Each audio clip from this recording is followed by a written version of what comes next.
Assalamualaikum warahmatullahi wabarakatuh.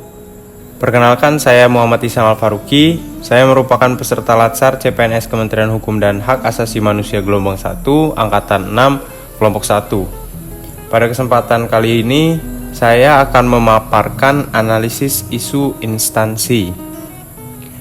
Indonesia adalah negara hukum dan bukan merupakan negara kekuasaan. Hal ini terdapat dalam Undang-Undang Dasar tahun 1945 pada pasal 1 ayat ketiga. Setiap masyarakat tentunya memiliki hak dan kewajiban yang sama di hadapan hukum. Dalam sistem hukum yang ada di Indonesia, seseorang yang melakukan perbuatan yang merugikan orang lain dapat ditindak dengan hukum pidana. Bercermin dari maraknya kasus kriminalitas sehingga menyebabkan overkapasitas di sebagian lapas dan rutan yang ada di Indonesia, perlu adanya manajemen security yang ideal sebagai antisipasi terjadinya gangguan keamanan dan ketertiban. Dalam melaksanakan deteksi dini pada lapas dan rutan yang overcrowded, yang mana rentan untuk terjadinya konflik, perlu segera dilakukannya strategi yang menjadi salah satu bentuk faktor pencegahan gangguan keamanan dan ketertiban.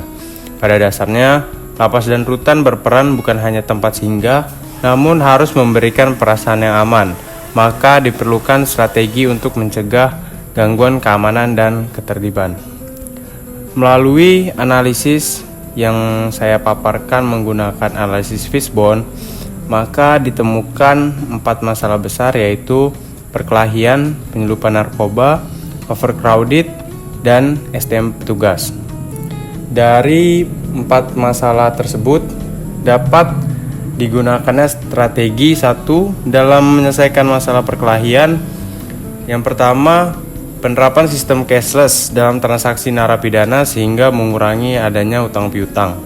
Yang kedua, memaksimalkan pembinaan kemandirian dan kerohanian sehingga narapidana sibuk melakukan kegiatan yang positif. Yang ketiga, pemetaan kamar menggunakan asesmen yang baik. Kedua, penyelundupan narkoba dapat menggunakan strategi penerapan lingkungan zero halinar dan penjagaan dan pengawasan yang maksimal di dalam dan di luar lapas atau rutan.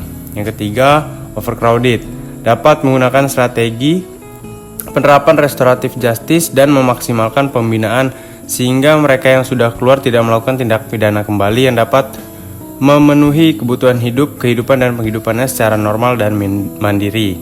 Yang keempat, SDM petugas dapat menggunakan strategi memaksimalkan integritas petugas, pelatihan bela negara, dan meningkatkan perasaan cinta pekerjaan dan kantor. Kesimpulannya, salah satu upaya yang dapat dilakukan lapas dan rutan untuk mencegah gangguan kamtip yaitu dengan mewujudkan zero halinar, pemberian pelatihan secara berlanjut bagi petugas, dan pelaksanaan transaksi cashless bagi narapidana. Sekian, terima kasih. Wassalamualaikum warahmatullahi wabarakatuh.